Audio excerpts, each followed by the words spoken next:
podcast do lado esquerdo do muro, do Conexão Israel. Mais uma semana, estou de volta, Marcos Gorenstein. E essa semana com o meu camarada Nelson Burdi. E aí, Nelsinho, como tá? Maravilha, tranquilidade. Uma saudação especial a ti e aos nossos amigos do Conexão Israel. O Nelson essa semana vai estar aqui com a gente, ele faz doutorado em História na Universidade do Bar-Ilan e vai estar conversando aqui com a gente essa semana. O João não pôde estar, está no seminário. Volta a semana que vem, o Nelson, obviamente, sempre aí convidado a participar e estar com a gente quando quiser. Bom, vamos lá, cara. Primeira notícia da semana. Foi uma semana, não preciso nem dizer que foi uma semana bem agitada, né? Chego a dizer que, eu vou fazer um comentário disso mais pra frente, um tanto quanto esquizofrênica em um determinado momento, me lembrou um pouco o período que a gente passa do Yom HaShoah pro Yom Ha'atzmaut, né? Que é o dia de lembrança do Holocausto até o dia de independência, que é um atrás do outro. Ou seja, a gente passa um dia lembrando as vítimas do Holocausto e no final do dia começa o dia da independência, que é um dia de festa, enfim, é uma coisa muito louca da cultura israelense. E eu me senti um pouco assim essa semana, mais pra frente eu faço esse comentário. Essa semana também, excepcionalmente, a gente está gravando na sexta-feira. A gente costuma gravar sempre na quinta-feira de noite, de madrugada aqui em Israel já. E na semana passada foi isso que a gente fez. Gravamos de quinta para sexta, porque quinta é o final da semana, já é o último dia útil. Sexta-feira é aquele dia meio, né, muita gente não trabalha. Enfim, por isso que a gente grava na quinta, porque teoricamente a semana acabou. Só que na semana passada ela não acabou na quinta-feira, ela continuou na sexta-feira, uma série de mudanças até a entrada do Shabat, que não deu para incluir no último episódio, mas a gente vai estar falando aqui. A primeira delas foi a nomeação do Bennett como ministro da Defesa. Esse era um sonho antigo dele, né? A nomeação, ele já vinha almejando esse cargo há algum tempo.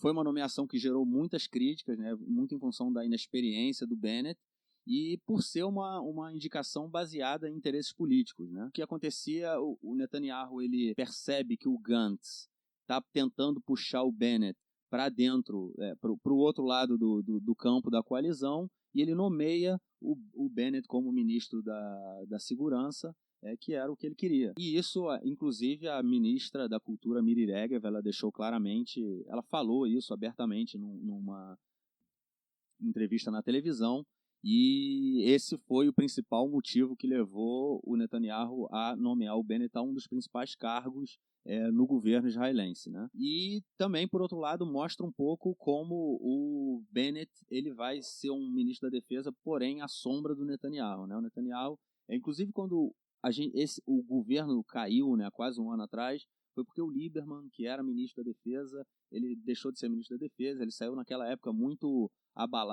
não abalado, mas contrariado em função da interferência do Netanyahu no ministério, não tinha uma relação muito boa. Enfim, o Bennett ele pode ser que cumpra um papel desses também, até porque a gente está num governo interino, né, num governo de transição, então a gente não sabe quanto tempo ele vai durar. E a gente vai continuar falando disso mais para frente.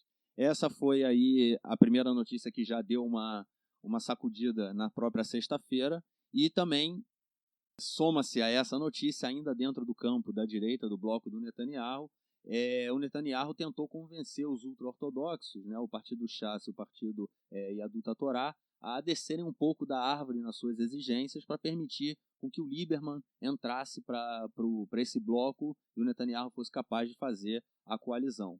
Principalmente em função na questão da lei de alistamento, né, que ela prevê o alistamento dos jovens ultra-ortodoxos que não servem ao exército hoje, e a lei que prevê o fechamento de mercearias, né, que aqui a gente chama Makolet, o fechamento dessas mercearias no sábado, por conta do Shabat, que é uma lei que fere diretamente a questão da sociedade secular e liberdade, enfim, tudo mais.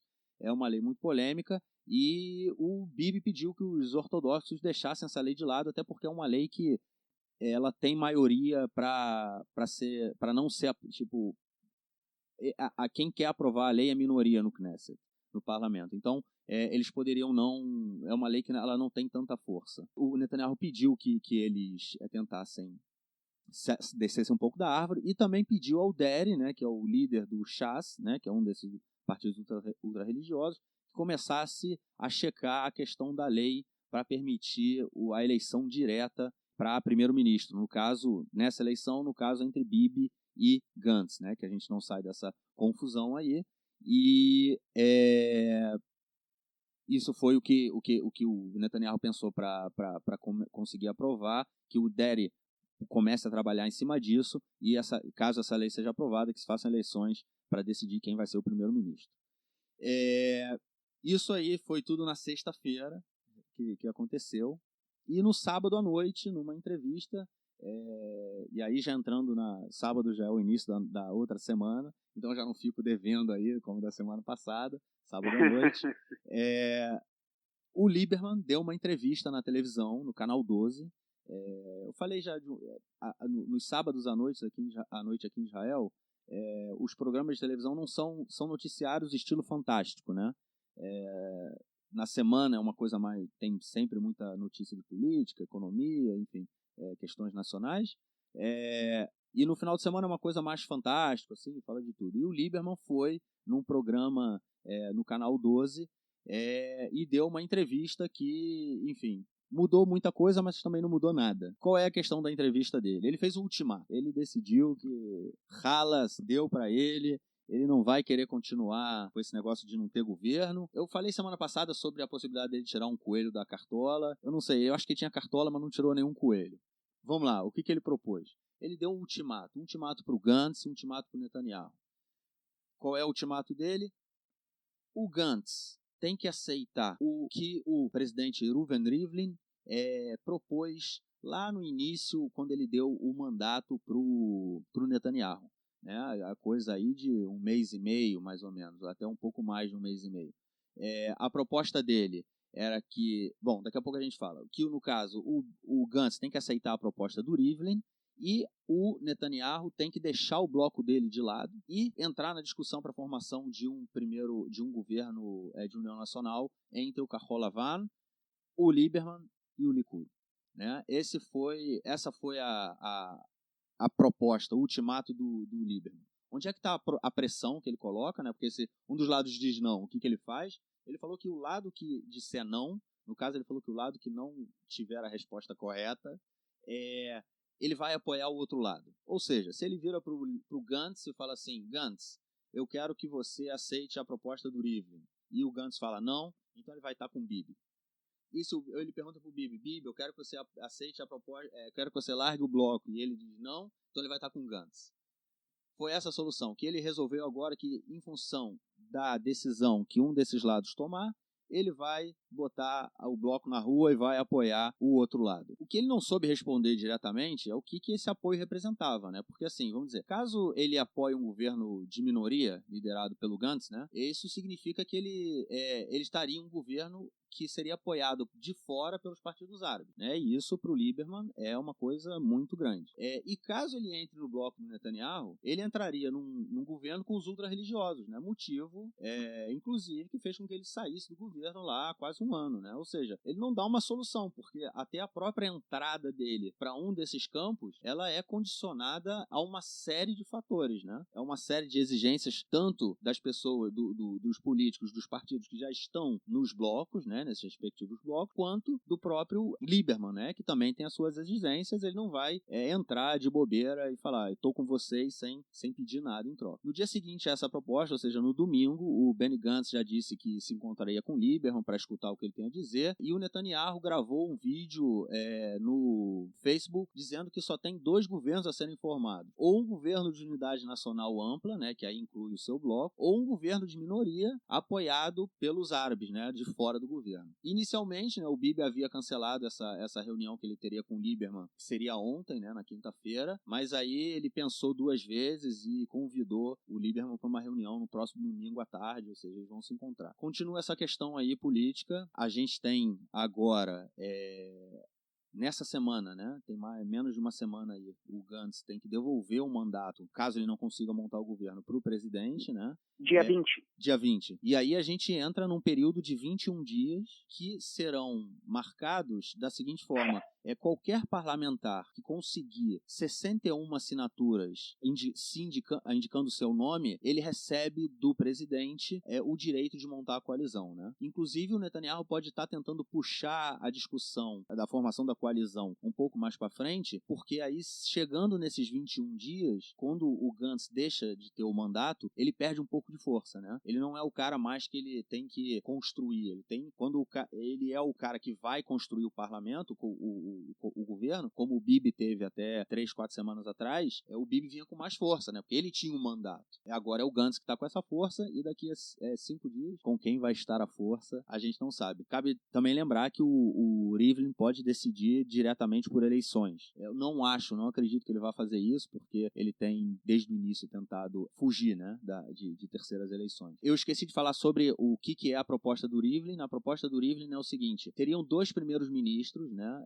O Netanyahu seria primeiro-ministro e o Gantz, um primeiro-ministro atuante, vamos dizer assim. No momento em que e aí é uma outra discussão que eu já vou falar, no momento em que fosse prestada a queixa, né, que o Netanyahu fosse indiciado oficialmente, ele teria que deixar o governo, ele continuaria sendo o primeiro-ministro, ele continuaria tendo o cargo de primeiro-ministro, só que o primeiro-ministro em exercício seria o Benny Gantz. E aí a questão hoje que faz com que o Bibi decida ou não se aceita, né, a questão que tem sido discutida sobre esse acordo é quando é que o Bibi é obrigado a deixar o governo. Se ele vai ter que deixar o governo, se ele vai ter que deixar de ser primeiro-ministro, né, no caso atuante. No momento em que ele for indiciado, no momento em que o processo for apresentado na justiça, ou no momento em que o julgamento começar.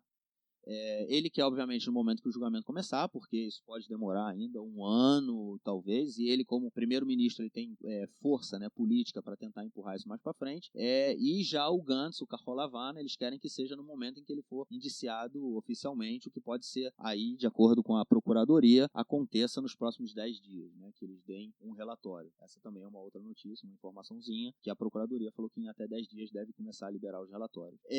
Enfim, continua aí o imbróglio político para a formação da coalizão. É óbvio que essa semana foi uma semana que ela foi meio cortada no meio por uma rápida crise de foguetes em Gaza, que a gente vai falar daqui a pouco. Mas ontem, já no final da crise, voltou-se a se falar de coalizão, e aí eu vou explicar o que eu falei inicialmente da esquizofrenia. Eu falei que aqui em Israel, né, a gente tem o dia da lembrança do Holocausto no dia seguinte é o dia de independência, né? E como é de acordo com o calendário judaico, o dia, né, ele começa no início da noite, né? Quando surgem 3 estrelas no céu, o dia se inicia. Ou seja, a gente está mais ou menos assim 7 horas da noite de um dia bem triste, que na televisão se fala do Holocausto o tempo todo, que tem sirene, que a gente para em memória das vítimas do Holocausto, e no final desse dia, um dia extremamente carregado, fogos de artifício, oba-oba, todo mundo na rua, alegria, churrasco, e enfim, a gente esquece do que tinha lembrado um dia antes. E aí, algumas horas antes, né? E o que essa semana me fez sentir assim, foi que no domingo e na segunda-feira, e na terça-feira também, a gente teve nos noticiários falando da questão política, falando da formação do governo, se forma ou se não forma o governo, lances políticos para cá e para lá, a questão do Bennett, enfim, tudo isso foi discutido. De repente, a gente parou para falar de Gaza, 2 dias a televisão só se falava em Gaza, não se falava mais em nada, e ontem, na quinta-feira, depois do acordo de cessar-fogo, já dei um spoiler aí da próxima notícia, de novo, volta a se falar em política. Tipo, esquecemos o que aconteceu em Gaza, falou-se muito pouco, uma coisa aqui, uma coisa ali, mas, deixa de lado, política, vamos ter terceira eleição ou não vamos ter? Enfim, foi uma coisa muito louca, assim, essa passagem de uma notícia para outra, sem, afinal de contas, caíram, mais um spoiler aí da próxima notícia, 450 mísseis em Israel em 2 dias, Israel bombardeou alvos de um movimento terrorista na faixa de Gaza, e de repente a gente esquece disso e parte para a formação da coalizão. Bom, terminei por aqui. Diz aí, Nelson, o que você quer falar, cara? Tranquilo. Primeira coisa, um excelente apanhado, um belo resumo, mas sem deixar de colocar todos os detalhes. Na questão do Lieberman, o Lieberman ele teve um problema muito sério internamente dentro do gabinete com o Naftali Bennett. Em 2015, o Bibi consegue a vitória, o Bibi Netanyahu consegue a vitória, conseguindo uma distância de 6 cadeiras sobre o segundo colocado, que foi o Herzog, na época do Mahané Tzioni, União Sionista. Ele consegue fazer essa diferença porque o Bennett, também porque o Bennett se dirigiu para o eleitorado dele e disse: votem no Bibi porque eu não quero ser ministro do governo da esquerda. E com isso, esse voto útil do grupo do Bennett, que teria na época a possibilidade para mais ou menos 10 a 12 cadeiras, e fez entre 5 a 7, o que aconteceu? O Bibi recebeu isso de bom grado. O Bibi pessoalmente não gostava do Bennett, ele engolia o Bennett, mas não engolia com muito prazer, e a partir daí passou a dar a moral para o Bennett como o Bennett merecia.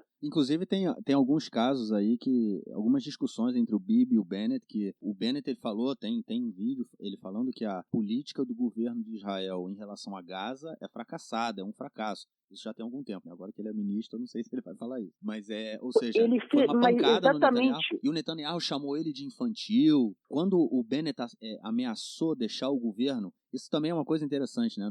Quando o Lieberman saiu do governo e deixou o cargo de ministro da Defesa, né? O que o Bennett fez? Ele falou assim, ele era ministro da Educação. Ele falou assim, eu quero o cargo de ministro da Defesa, senão eu vou sair do governo. E se ele saísse do governo, o governo caía. Exato. E aí o Bibi chamou ele na chincha, falou assim, meu amigo, calma aí, né? Tu não vai querer botar essa banca pra cima de mim. O Bennett recuou, o Bibi não deu a ele o cargo de ministro da Segurança. O Bennett recuou, permaneceu no governo, mas tomou ali uma pancada, né? Foi uma derrota política pro Bennett muito séria. E, enfim, o Bennett e Bibi não se cruzam. E uma outra coisa, né? O Bennett é do partido da Ayelet Shaked, né, que foi ministra da Justiça, e a Ayelet Shaked e a Sara Netanyahu também tem um problema extremamente crítico, né? A Sara não deixa a Ayelet Shaked entrar para o Likud ou, enfim, qualquer coisa que favoreça o desenvolvimento da carreira política da Ayelet Shaked. Dizem que é ciúmes, eu não sei, cara. Mas aí é mais pro canto da fofoca. Mas o que eu sei é que a Sara Netanyahu tem força dentro do Likud, dentro do país também, né? Então ela decide muita coisa. Mas continua aí, cara.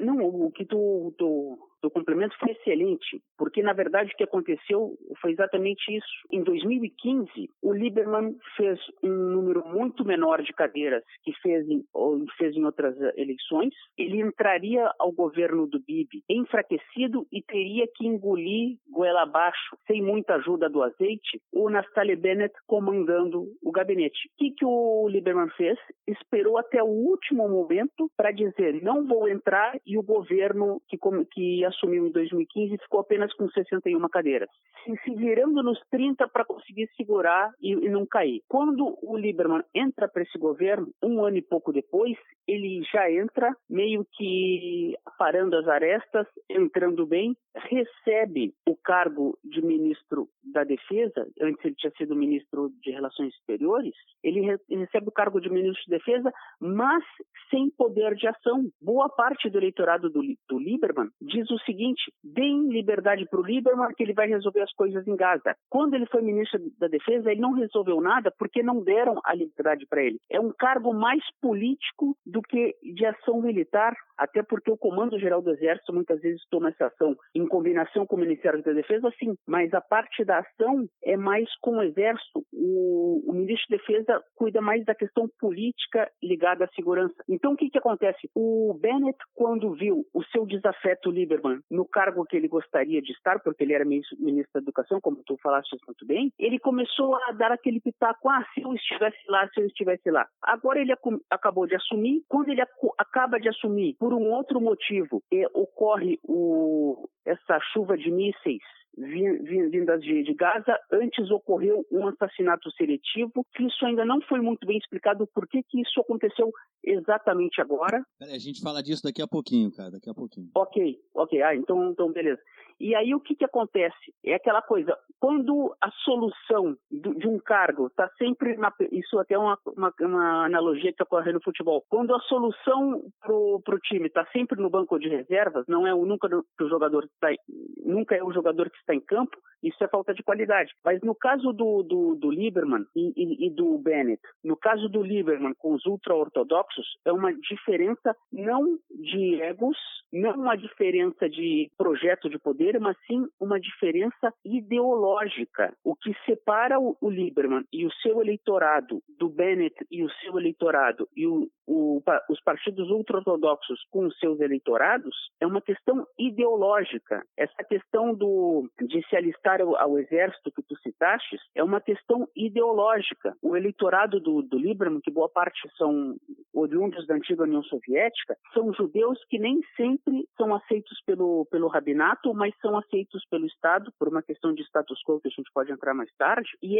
esses dizem o seguinte: nós vamos ao exército, nós pagamos impostos, nós somos fiéis ao Estado, enquanto que tem uma parte da população, que seriam os ultra-ortodoxos, que não pagam esses impostos, que só recebem uma parte assistencialista e ainda não servem ao exército. Quando, em 2013, o Yair Lapid se junta com o Lieberman, que foi o segundo colocado, ele faz a composição com o Lieberman, o Yair Lapid com o Bibi, sem o Lieberman. Em 2013, o Yair Lapid ganha a pasta da economia e, para entrar no governo, ele coloca como um pré-requisito: eu quero aprovar a lei que obriga todos se alistarem ao exército. E aí rompeu forte com os ultra-ortodoxos. Os ultra-ortodoxos, agora, em abril de 2019, quando teve a primeira eleição desse ano, eles disseram: nós só entramos para o governo se cancelarem a lei aprovada em 2014. E aí o que aconteceu? O Lieberman, sabendo que isso aconteceu, sabendo da exigência dos ultra-ortodoxos, chegou e disse: eu só entro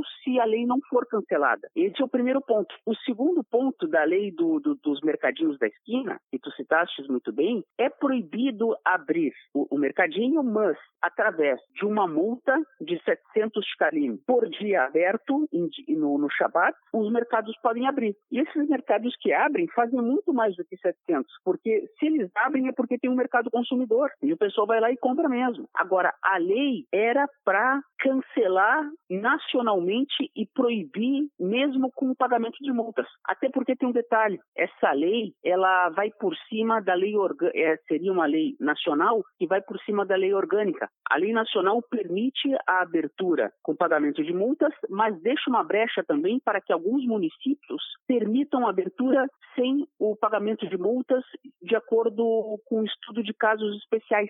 Só que essa lei nacional, ele quer caçar o direito dos municípios de liberarem a abertura e proibir a abertura mesmo com pagamento de multas. Isso seria uma radicalização de um país que não é tão radical assim. E é uma questão também de negociações. Eles puxam muito para o lado, esticam muito para um lado para ver de que forma. E isso tem um outro detalhe também. Se for o Benny Gantz ou se for o Bibi, ambos formarão governos muito tênues, com poucas cadeiras acima dos 61, se entra um partido que vai falar: se não derem o que eu quero, eu saio, o partido cai, o governo cai. Isso é uma possibilidade que pode acontecer. Agora, se houver a União Nacional, como quer o presidente Ruvi Rivlin e como quer a Victor Lieberman, eles vão formar com o Likud, Kahol Lavan e o Lieberman um governo com mais de 70 cadeiras, o que dá uma estabilidade. Agora, o que impede a União Nacional? A questão da imunidade parlamentar do Bibi. O Bibi está tentando se segurar ao máximo para não perder a imunidade parlamentar. E isso, na minha concepção, passa uma culpabilidade. Quem não deve não teme. A gente viu isso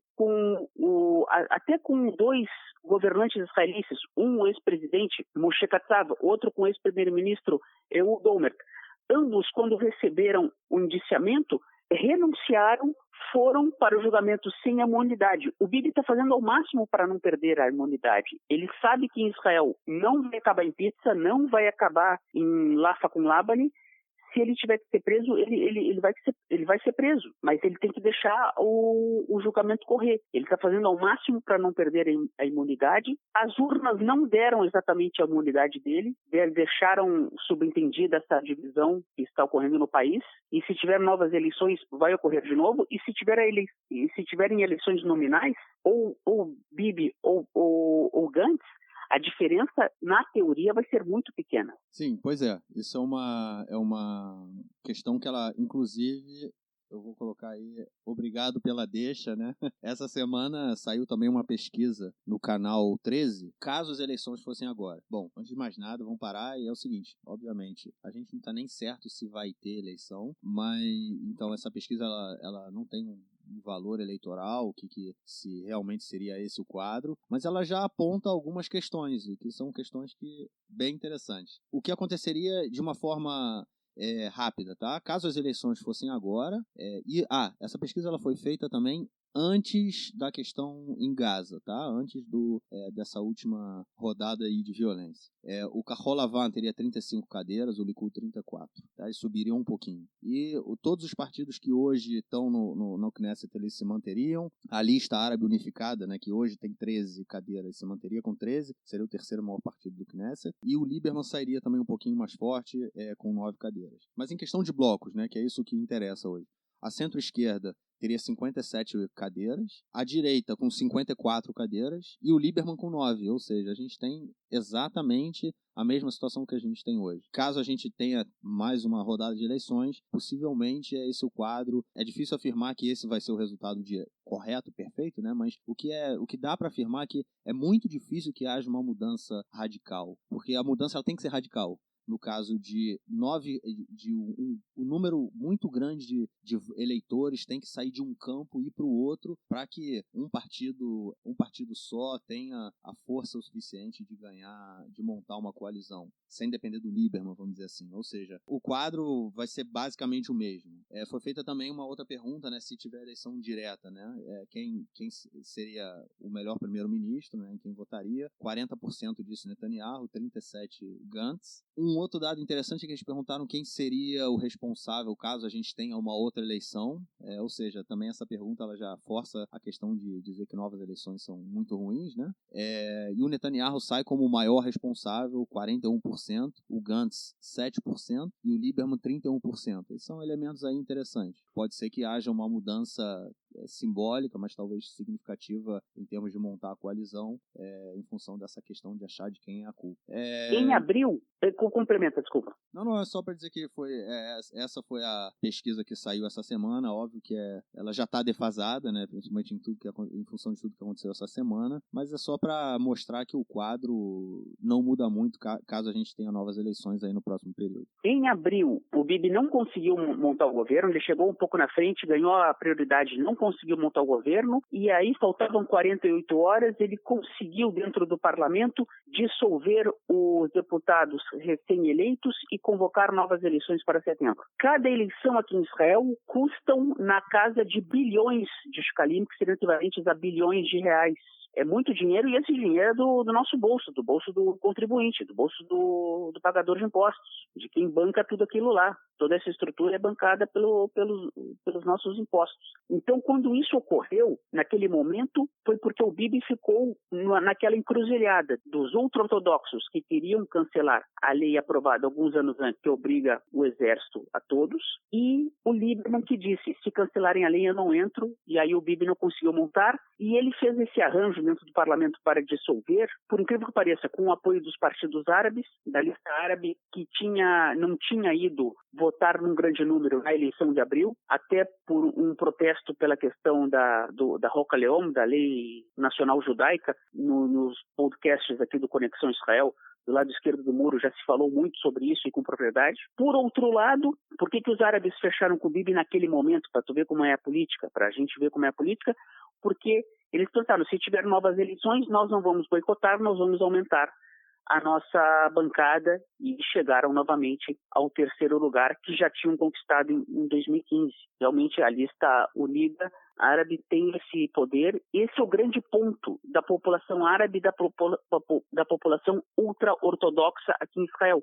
Aqui em Israel o voto não é obrigatório. Então, quando se disputa uma eleição, se disputa voto a voto, muitas vezes a gente não disputa com o nosso principal concorrente, a gente disputa dentro do nosso nicho eleitoral. eleitoral. Então, se tiverem dois candidatos fortes da direita, entre eles vão disputar quem vai sair campeão. Se tiverem dois candidatos da esquerda, eles dois vão disputar dentro do próprio nicho. É difícil que tenha um eleitor típico da direita que vai votar na esquerda, ou um típico da esquerda vota na direita, ou um típico laico vai votar no candidato religioso, ou um típico religioso vai votar no candidato laico. Nós temos uma divisão muito forte aqui no país, em termos sociais, não entre ricos e pobres, mas sim entre laicos e religiosos. E aí a gente consegue explicar um pouco melhor esse lado complexo, o mosaico da sociedade israelense. Bom, e a nossa próxima notícia da semana obviamente que acredito que boa parte dos ouvintes, né, também já teve conhecimento. Na terça-feira de madrugada, né, do dia 11, Israel matou um líder do grupo terrorista Jihad Islâmica em Gaza. Ele era o responsável pelas operações na região norte, né, da faixa de Gaza, chamava Baha Abu Alata. Eu não sabia direito, cara, como traduzir, até que você falou no comentário anterior. Eu não sabia direito como traduzir targeting killing. E aí você falou assassinato coletivo. Assassinato seletivo. Enfim. Correto. Me salvou aí, cara. Eu ia só mandar em inglês e você me salvou. Ainda bem que eu tava ligado, tá vendo? Enfim, Israel é uma operação, né, de assassinato seletivo, né? O que aconteceu nessa noite de terça-feira, um avião israelense jogou uma bomba no quarto onde ele se encontrava com a esposa dele. Ele morreu e, enfim, começou tudo. Mas vamos falar aqui um pouquinho antes sobre ele, né? O Abu Ata, ele foi responsabilizado por Israel, né, pelo lançamento de dezenas de mísseis, né? Inclusive, 10 dias antes das últimas eleições, quando o Netanyahu ele fez um discurso num evento do Likud em Ashdod, né, que é uma cidade perto da faixa de Gaza, e ele teve que deixar o local correndo porque teve sirene avisando que tinham sido lançados mísseis de Gaza. E o Netanyahu foi escoltado pelos seguranças dele até o bunker. O evento foi interrompido. Foi uma humilhação, né? Afinal de contas, ele foi obrigado, o primeiro-ministro de Israel foi obrigado a deixar o local que ele estava. Enfim, a partir desse momento, o Netanyahu queria a cabeça do Abu Ata. Ele falou, não tem jeito, eu quero esse malandro aí. O que aconteceu é que foram surgindo foram discutindo essas possibilidades de assassinato, e as forças de segurança israelenses falaram, agora não é um bom momento, vamos continuar avaliando. Até que há cerca de 15 dias atrás, o Gabinete de Segurança israelense aprovou a operação, e eles ficaram aguardando o momento certo, né, que, de acordo com as forças de segurança, era o momento em que ele se encontrasse sozinho, ou o mais sozinho possível, sem nenhuma pessoa inocente, possíveis vítimas inocentes ao seu redor. E o que a gente ouviu foi que essa janela do tempo aí aconteceu na terça-feira, e explodiram a casa onde ele estava, né, o andar só onde ele estava. Ele morreu, e 20 minutos depois também teve uma outra explosão na Síria, perto de Damasco, que também um outro, no caso, o filho de um outro dirigente da Jihad Islâmica foi morto. O dirigente só foi ferido. Israel não assumiu a autoria. A Jihad, ela culpou Israel ficou calado, não falou que sim nem que não.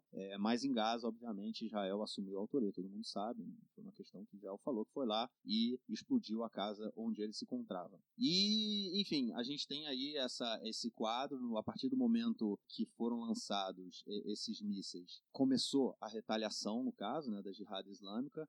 A gente teve aí, diretamente nos 2 dias que se seguiram, 450 foguetes que foram lançados de Gaza em Israel. E, mais uma vez, eu acho que o domo de ferro, né, que é aquele sistema de segurança de defesa, né, sistema de segurança contra antimíssil, ele tem um papel fundamental, não só em proteger a população, né, no caso dos mísseis lançados, mas também pela própria escalada da guerra. Por que eu estou dizendo isso? Porque, assim, o domo de ferro, 450 mísseis, 180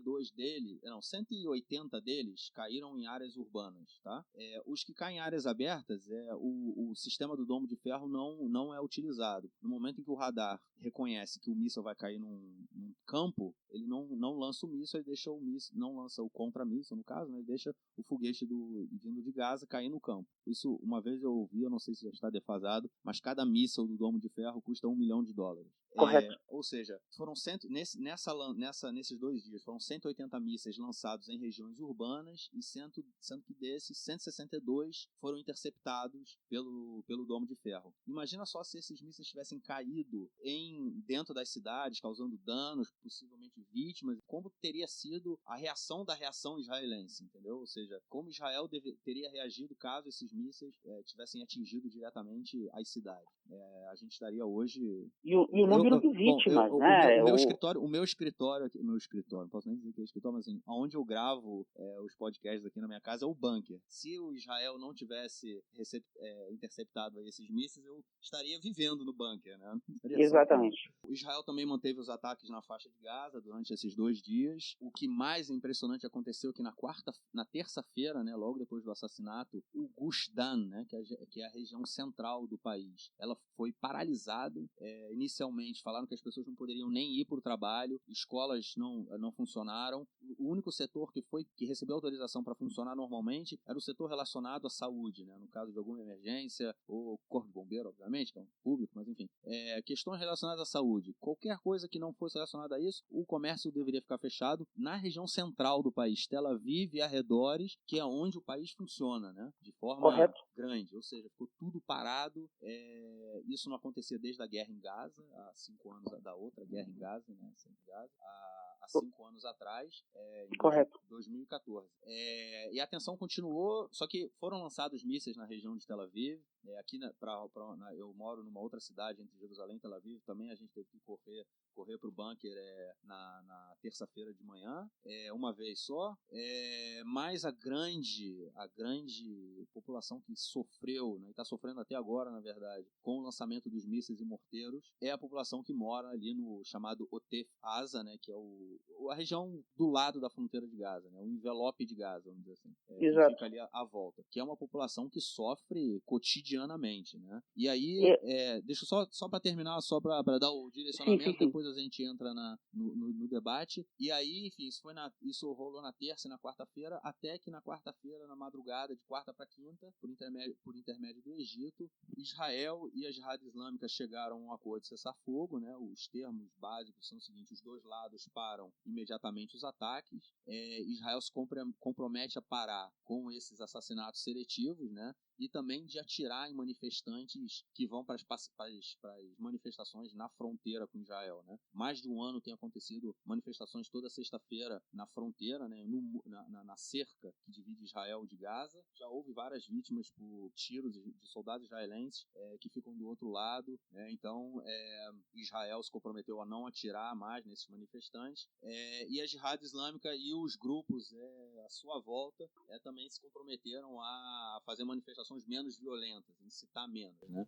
Enfim, hoje é sexta-feira, a manifestação não ia acontecer, ela foi cancelada. Vamos ver como é que vai ser aí a partir da semana que vem. Porém, apesar do cessar-fogo ter entrado em funcionamento nessa madrugada, início da manhã, ainda continuam o ataque, morteiros, né, foguetes sendo lançados de Gaza nas regiões fronteiriças. Já dando aí, pode dizer até que é uma breaking news, né, cara? Porque eu li agora de manhã, tá uma crise na direção da Jihad Islâmica, depois de tudo que aconteceu. Enfim, deixa eu fazer só um parênteses, que é o seguinte, só explicar rapidamente o que a Jihad Islâmica é. Peraí, um outro parêntese do parêntese. O mais interessante que aconteceu nesse conflito aí desses 2 dias é que foi direcionado ao Jihad Islâmico. Até agora, tudo que acontecia em Gaza, fosse pipa incendiária, fosse drone incendiário, qualquer coisa que saísse de Gaza, Israel sempre culpava o Hamas e atacava dizendo que o Hamas era o responsável pelo que acontece em Gaza. Eles controlam Gaza, eles são responsáveis, não importa se o balão é do grupo terrorista A ou do grupo terrorista B, o Hamas é o responsável. E Israel bombardeava alvos do Hamas. E essa vez foi diferente. Dessa vez Israel atingiu diretamente um alvo da Jihad Islâmica, uma liderança, e os morteiros, né, os foguetes que caíram em Israel foram foguetes da Jihad Islâmica. Israel bombardeou focos, né, locais, bases, qualquer coisa, qualquer pontos assim da Jihad Islâmica, e muito interessante que o Hamas não se meteu, o Hamas não entrou nessa discussão, o Hamas não entrou na disputa no lançamento de foguetes, não participou. Israel sabia disso, isso foi uma coisa acordada, né, entre Israel e o Hamas. Israel falou, se vocês não fizerem, não se preocupe, a gente não vai fazer. Tem, obviamente, consequências políticas para o Hamas internamente, né, porém mostra aí uma coisa muito interessante. E aí, falando da Jihad Islâmica, para a gente poder também entender essa questão do Hamas com a Jihad, é que a Jihad Islâmica é um movimento palestino, mas é um movimento palestino que é ligado diretamente ao Irã. Ele é financiado pelo Irã, o Hamas é financiado pelo Catar. Já tem alguns meses que o Hamas vem recebendo milhões de dólares, né, para movimentar um pouco a economia de Gaza, né?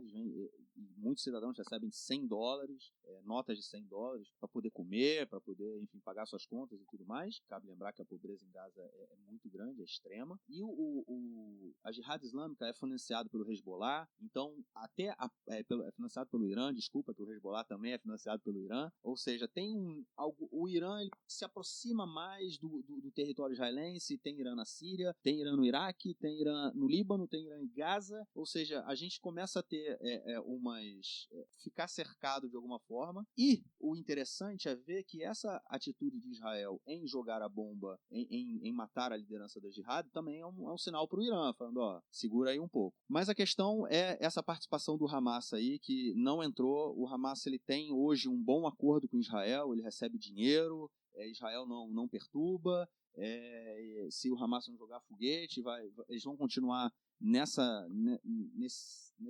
gerenciamento aí que vem sendo feito, e isso foi uma coisa bem interessante. O Hamas ele teve problemas internos, né? Primeiro que agora essa crise na Jihad Islâmica é porque eles falaram, o Hamas não entrou no conflito com a gente, então a primeira coisa é que eles querem sair, que o Hamas e a Jihad eles têm vamos dizer assim, um quarto de guerra, né? Eles tomam decisões sobre o conflito, né, armado conjuntamente. Então há setores dentro da Jihad que querem sair desse quarto de guerra, ou seja, eles não precisam mais fazer nada de acordo com as exigências do Hamas, não precisam combinar nada com o Hamas, vão fazer o que bem entenderem.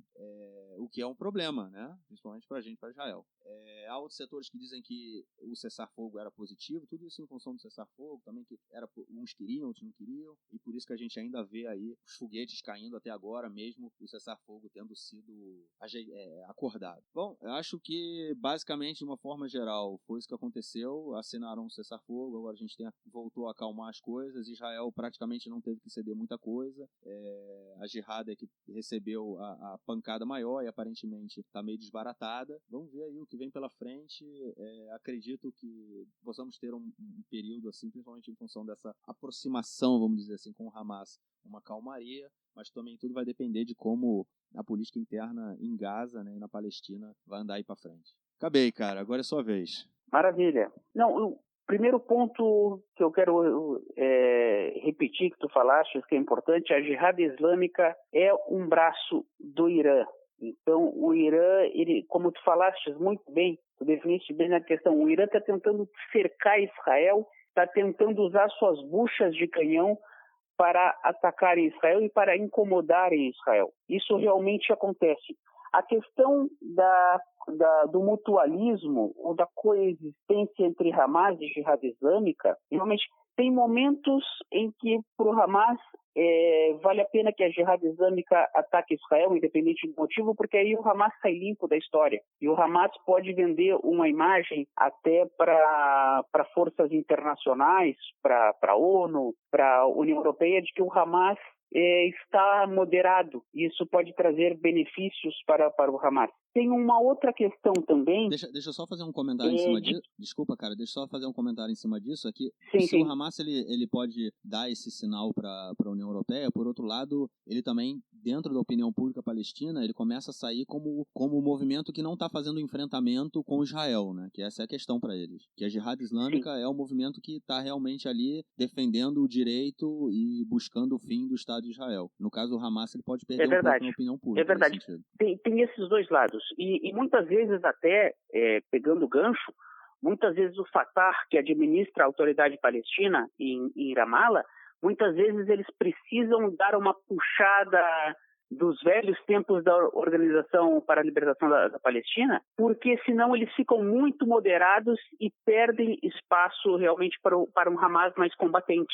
E de repente a gente vê uma fatalização do Hamas no momento em que vem um grupo financiado pelo Irã e puxando o gatilho de uma forma descabida, por mais que nesse momento eles agiram por vingança. Nesse momento pontual eles agiram por vingança. E Israel tem problemas internos, como foram citados ainda nessa gravação pouco antes, dizendo dos momentos que Israel vive de instabilidade política, por essa questão de não conseguir montar o governo, de que forma isso interfere. Um ministro da Defesa que acabou de assumir e que não tem experiência no assunto, no mandato dele, de poucos dias, ocorre esse assassinato seletivo. Então, tudo isso está ligado, tudo isso está conectado.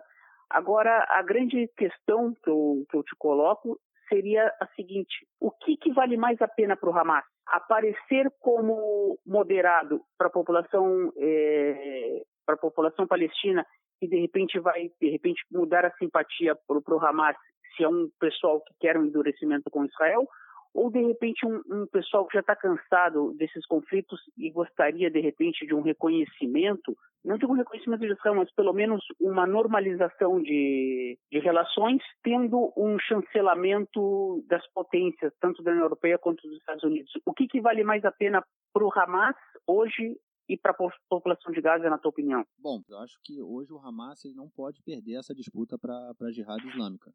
A Jihad Islâmica é um movimento que já vem aí, foi construído há cerca de 40 anos atrás.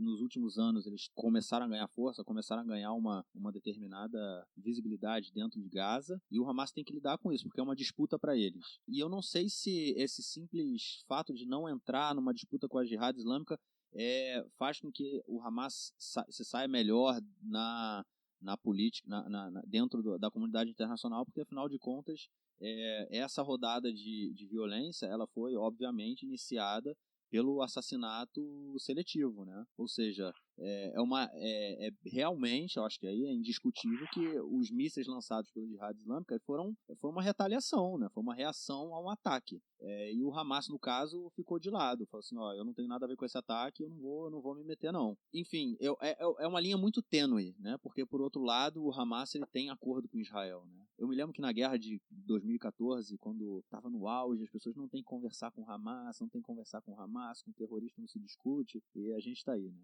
O governo de Israel conversa com o Hamas, tem acordos com o Hamas, e hoje o Hamas está nessa disputa aí entre o militar e o econômico, né? O social, porque se ele entra em guerra com Israel vai impedir a entrada do dinheiro do Catar em Gaza, o que vai novamente causar danos grandes, né, à sociedade, além da própria guerra, né? Se a liderança do Hamas não conversar com Israel, eles não recebem o que eles precisam receber. Claro. Agora, por outro lado, a questão aqui também, o Hamas fica nessa linha tênue aí, né, do que fazer e do que não fazer. Agora, se esse conflito tivesse sido mais longo, mais 2, 3 dias, né, se a gente tivesse aí um final de semana pesado, o Hamas teria que entrar. Não teria jeito, o Hamas ele teria que tomar parte de alguma forma, e aí o número de foguetes, a intensidade, enfim, seria muito maior, né, até porque o Hamas... E na questão interna, pegando o gancho,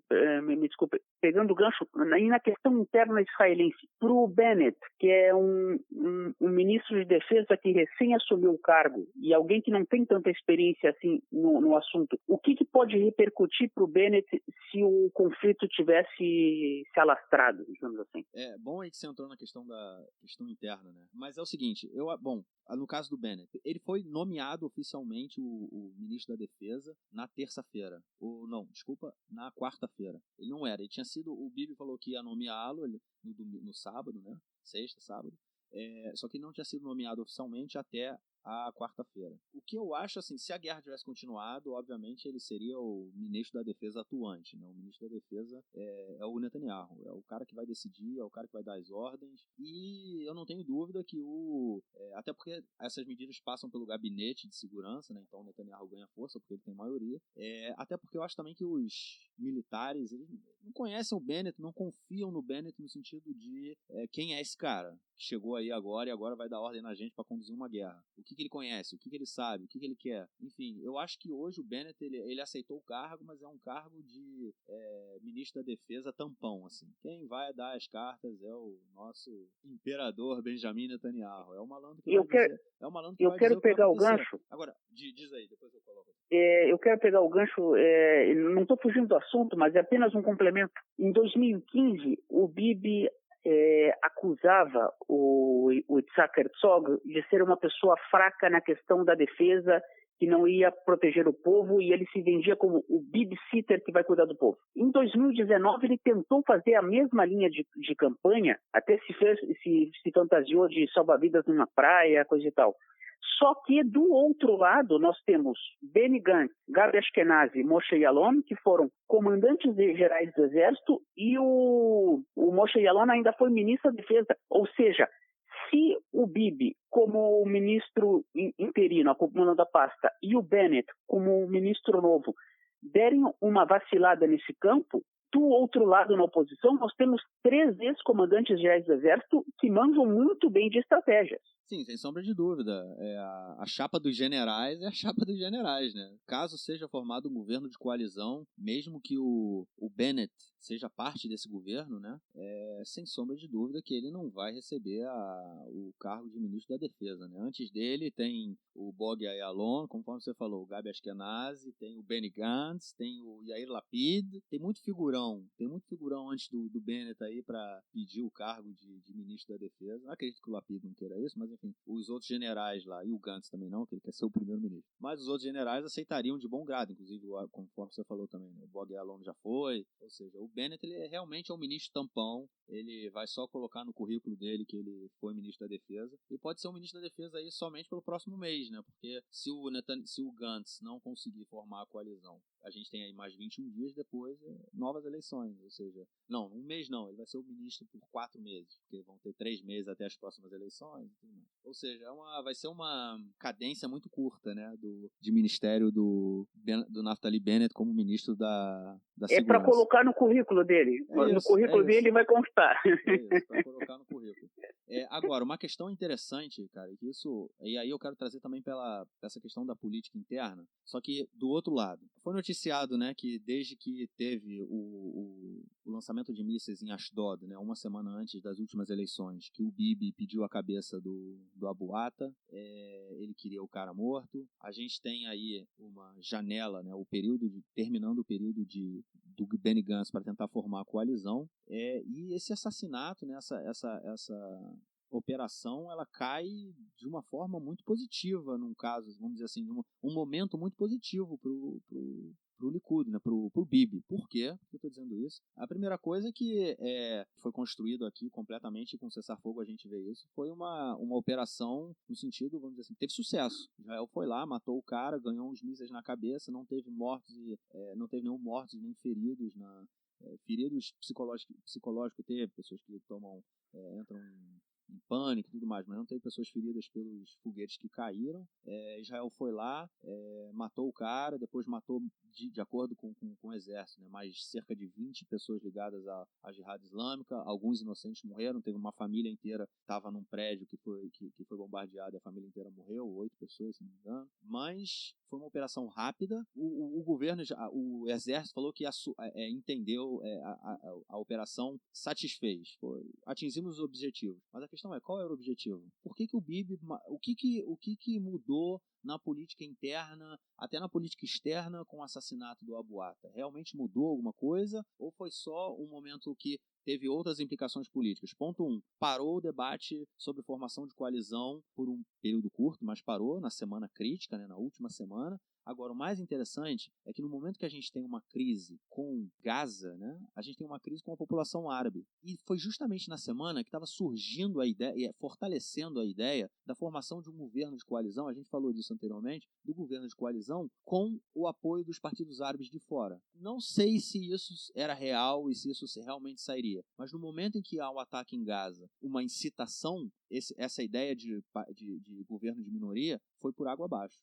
O Benny Gantz falou, perdi qualquer possibilidade de ganhar dentro da opinião pública o debate sobre incluir ou não os partidos árabes como apoiadores do meu governo, porque a gente sabe o que qualquer movimento de violência ele leva a um extremismo no debate político também. Inclusive o Bibi colocou um vídeo no Facebook chamando o Lieberman para...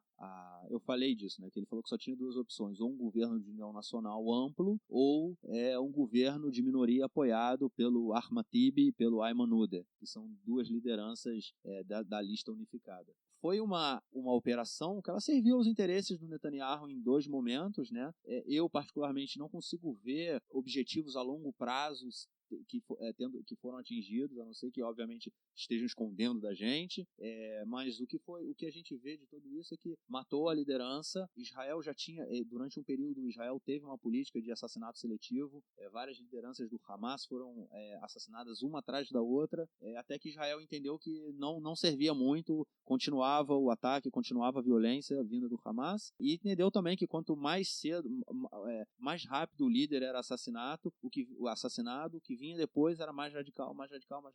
Enfim, não acredito que Israel queira voltar a essa política de assassinato seletivo, e eu não vejo um gol a longo prazo, um objetivo a longo prazo que foi atingido no assassinato. Mas houve implicações diretas na política interna de Gaza, conforme a gente falou, e na política interna israelense. A possibilidade do Gantz fazer esse governo de coalizão de minoria praticamente caiu, e agora a possibilidade dele passa a ser exclusivamente, passa a ser ou Bibi Netanyahu e o seu bloco de direita, ou novas eleições. Diz aí.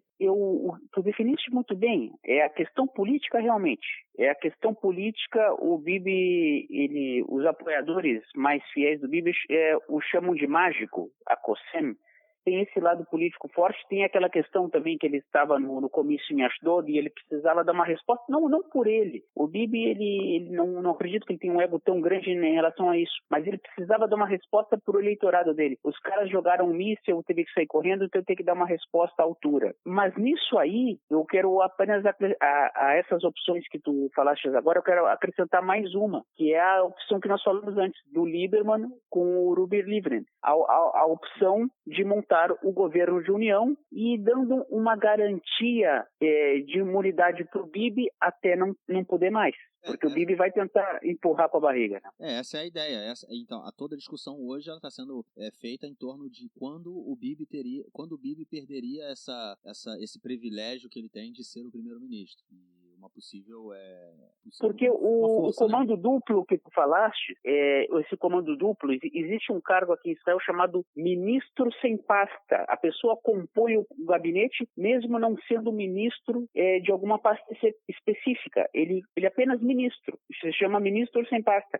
Esse cargo existe aqui em Israel. O Bibi poderia ser um ministro sem pasta, poderia ser um vice-primeiro-ministro, ou poderiam criar um cargo primeiro-ministro, subprimeiro-ministro, e não vice-primeiro-ministro. E aí o Bibi continuaria com a imunidade. Mas o Benny Gantz não vai permitir, e na hora H, mesmo pessoas do Likud internamente não falam abertamente, mas mesmo pessoas do Likud não veem com bons olhos o Bibi segure muito tempo essa história da imunidade, até porque no que ele luta muito pela imunidade, e a tropa de choque dele também, passa a culpabilidade. Perde aquela questão da honradez do cara que quem não deve não teme. Que o Bibi possa se defender. Se ele acredita que ele é inocente, quando o Bibi falava não tem nada porque não houve nada, ele possa manter esse discurso não apenas no parlamento, mas também no tribunal, se ele for indiciado. Essa questão muito, muito delicada que eu vejo, eu digo delicada porque o Bibi Netanyahu, sobre ele mesmo, costuma dizer o seguinte: eu não sou mágico, eu sou apenas um político e cada eleição é mais difícil de vencer. Inclusive, ele não conseguiu vencer nem em abril e nem em setembro, houve, digamos que assim, um empate, tanto em abril quanto em setembro.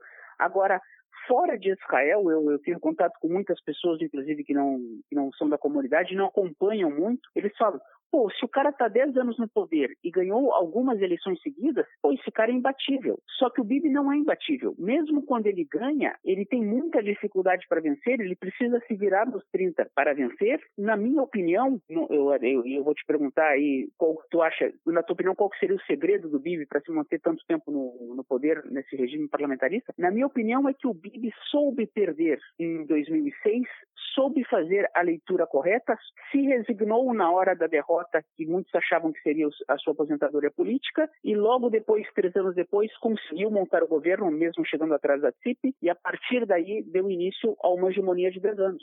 O que eu acho é que o Bibi é um político de marca maior, né?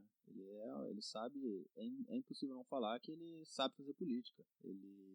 Além disso, ele sabe usar a força que ele tem como político, como primeiro-ministro, sabe usar as instituições, as burocracias e se mantém no poder. E o que a gente viu, inclusive, com várias tentativas de criar, de aprovar leis que dessem uma imunidade a ele, que ele não pudesse ser processado, são parte dessa estratégia aí para se manter no poder todo esse tempo. E, além disso, é um cara que, na hora que ele abre a boca, as pessoas realmente param para escutar, né? E muita gente confia no Bibi, acredita no Bibi, e mesmo regiões que são constantemente bombardeadas de Gaza, uma cidade chamada Sderot, o eleitorado do Bibi é muito grande. Por isso que, como você falou, ele é realmente visto como cosseno. Não, e exatamente, tu tocaste num ponto interessante, meu caro Gorstein. Tel Aviv, Haifa, que são 2 cidades grandes e centrais aqui em Israel, o Bibi não consegue vencer. Pelo contrário, ele chegou bem atrás do Benny Gantz, tanto em abril como em setembro. Mas nessas cidades de periferia, incluindo essa região fronteira de Gaza, em que o pessoal recebe muitos mísseis na cabeça, o Bibi tira a porcentagem dele. É impressionante. É isso. Vamos para a próxima notícia então, cara. Vamos nessa. Semana passada a gente falou que o ministro da Justiça, Amir Ohana, ele foi no Knesset e vazou trechos da investigação, de uma das investigações, né, de uma das pastas que o Netanyahu tem sido investigado. Ele vazou trechos dessa investigação que se relacionam como a forma como a polícia pegou o depoimento, né, pegou o depoimento de uma das testemunhas do Estado, chamado Nir Hefetz. O Ohana, o ministro da Justiça, vazou algumas informações que estavam em segredo de justiça, ou seja, não podia ter feito isso, e a gente teve algumas consequências e o João vai falar melhor pra gente isso aí. E aí, João, qual foi desse caso do Nir Hefetz essa semana? Fala pessoal, tudo bem? Enfim, estou aqui só fazer um comentário curto, na verdade, uma explicação básica sobre o caso da pasta 4000, sobre a qual a gente já falou no último podcast da semana passada, né? Que envolve o primeiro-ministro Netanyahu. Ele está sendo acusado de suborno, fraude, quebra de confiança por ter trocado informações privilegiadas, uma posição privilegiada com o Bezek, né, uma gigante das telecomunicações israelenses, em troca de uma boa publicidade, reportagens positivas em relação a ele, principalmente do site Walla, né? Bom, como a gente também comentou, o Amir Ohana, ministro da Justiça tampão agora desse governo provisório, ele divulgou na semana passada informações que seriam sigilosas, né, que colocavam a polícia sob suspeita de ter coagido o Nir Hefetz, ex-assistente de imprensa do Netanyahu, a depor contra ele na sua delação premiada.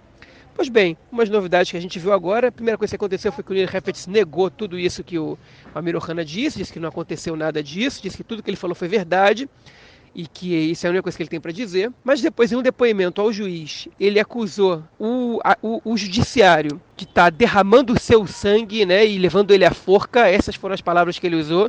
Imagino que ele esteja se referindo ao fato de terem sido divulgados detalhes da delação premiada dele, o que devia ser sigiloso. E ele teve a sua casa invadida, a porta quebrada, os vizinhos chamaram a polícia, mostraram. Ele não está vivendo na sua própria casa na cidade de Ra'anana, né, ao norte de Tel Aviv, há um tempinho já, segundo os vizinhos, né, uma semana já que ele não está em casa, e quando isso aconteceu ele não estava. A polícia concluiu que foi o entregador de pizza quem quebrou a sua porta, mas ficou uma situação muito estranha, que em meio a tudo isso, de repente a porta dele aparece quebrada, né? Essas são as novidades. A gente não tem nada muito conclusivo, a gente é obrigado a acreditar na versão da polícia, parece que as investigações foram encerradas, mas essa é a novidade que tem em relação a esse caso.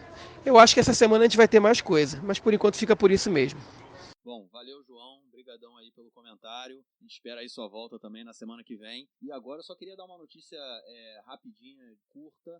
Já alguns podcasts a gente vinha falando da crise da Jordânia, né? E eu falei que 2 regiões que ficaram do lado jordaniano foram cedidas a Israel por 25 anos e esse acordo não foi renovado. Uma região que se chama Naharaim, outra região que se chama Tsofar. E essa semana, para ser preciso, na quarta-feira, a região de Naharaim, que fica no norte, perto do Mar da Galileia, foi oficialmente devolvida à Jordânia. Hoje naquele dia foi a última vez que entraram grupos de turistas israelenses na região. Tem inclusive um local que é chamado Ilha da Paz, que foi onde 8 meninas foram assassinadas por um terrorista jordaniano, toda essa terra voltou agora para o controle. Isso foi em 98. Eu acredito que foi em 98, porque o primeiro-ministro, eu acho que era o Bibi, e o rei Hussein veio pessoalmente para dar condolência para as famílias. Eu acredito que já tinha o acordo de paz, mas isso a gente pode confirmar depois, e depois passar para os nossos amigos do Conexão Israel. Sim, só queria dar esse comentário aí para fechar o círculo de Naharaim, que a gente já vem falando em alguns podcasts. É isso, para a última notícia, então, queria que você passasse as informações. Essa semana que vem está marcado. A gente geralmente costuma dar as notícias da semana que passou, mas nesse caso a gente vai dar a notícia da semana que vem, e semana que vem a gente dá a notícia da semana que passou, ou seja, vocês vão ouvir 2 vezes também sobre o tema. Semana que vem está marcado um jogo entre entre Argentina e Uruguai, é isso, Nelson?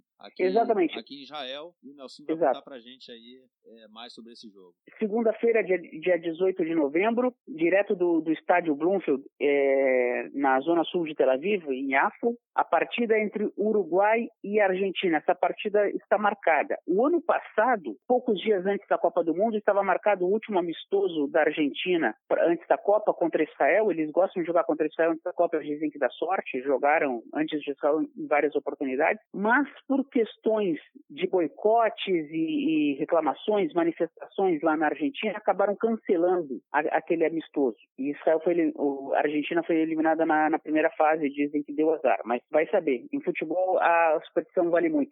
Mas dessa vez é um amistoso entre Uruguai e Argentina, a Argentina com Messi e companhia, o Uruguai com Cavani e companhia, e esse amistoso com o galho que deu entre Israel e Gaza nos últimos dias, chegou a ter um risco de cancelarem o jogo por motivos de segurança, mas por enquanto está mantido, e houve também na Argentina, em frente à Associação de Futebol da Argentina, em frente à sede da AFA, e também em frente à sede da AUF, lá em Montevidéu, houve manifestações, mas principalmente uma manifestação maior em Buenos Aires, tentando cancelar o jogo, e o grande argumento dos manifestantes era o seguinte: Israel pega essas partidas e tenta se vender como um país moderno, e um país tecnológico, e um país tolerante, mas na verdade eles oprimem os palestinos, então não vão para Israel, não joguem em Israel, por favor. Mas o jogo até agora está confirmado para segunda-feira e hoje é sexta. E esse jogo remete aí, né, tudo essa questão do BDS, desse boicote. O que você acha aí da ideia de forçar Israel, de tentar fazer com que Israel mude sua política em relação aos palestinos através do boicote ao esporte do país? O BDS tenta de várias formas, né? O BDS, na origem, era um grupo que boicotava apenas produções israelenses nas áreas ocupadas, na área da Cisjordânia, da Judéia e da Samária, mas com o passar do tempo, o BDS passou a boicotar manifestações israelenses ou cidadãos israelenses em qualquer parte do mundo, tanto na área acadêmica, como na área cultural, como na área esportiva, e chegou até, num determinado momento, boicotar um cantor chamado Matisyahu, que é um judeu americano, mas que é um judeu que na época até se vestia de ortodoxo, como um personagem, e ele chegou a receber um cancelamento de show num festival na Espanha, num determinado momento. O BDS chegou a esse extremo. Então, o BDS, na minha concepção, muitas vezes, ele passa do limite do boicote político e chega a ser uma campanha até estrela amarela na camisa no sentido de antissemitismo. O BDS ele chegou a esses extremos, mas o BDS original, na sua plataforma original, ele tinha o que hoje se tem na União Europeia, que era aquela questão de boicotar apenas produções israelenses dentro da área de disputa, que seria da área área da Cisjordânia, da Judeia e da Samária. O BDS ele teve uma radicalização e nós temos também linhas do BDS, o BDS da Inglaterra, o BDS aqui em Israel, o BDS em países da América do Sul. Nós temos várias linhas de atuação, tanto na área acadêmica como na área cultural. Sim, você falou aí uma questão interessante, que é também uma outra notícia aí da semana, que foi a aprovação na União Europeia, né, pela como é que eu falo isso?